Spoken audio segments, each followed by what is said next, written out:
Hey, I'm Kayla with WTI, and I have found the perfect sugar scrub for my face for a person like myself with sensitive skin. I find it really hard to find an exfoliator that doesn't just tear apart my skin, make me get all red or break out because my skin is so very sensitive. But this So Polished Sugar Scrub from TULA has been a game changer.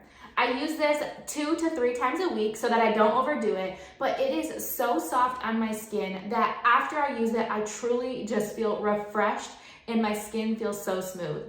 TULA products in general are packed with awesome ingredients, and this one is no different. The sugar scrub itself is super gentle, packed with probiotics and other really super cool foods, which make it smell amazing. Now, this bottle is truly like a beach in a bottle. When I opened it up, I went away on a nice tropical island as I was giving myself a little scrub. It smells like coconut and pineapple and just everything tropical. So not only does it feel good, but when you're using it, the smell is absolutely amazing. I also really can't get over just how smooth it leaves my face.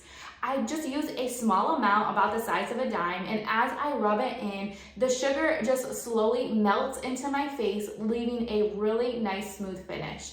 This now is a must-have in my skincare routine. Not only does it renew my skin, but it also takes me away to a nice tropical beach. But that's just my point of view.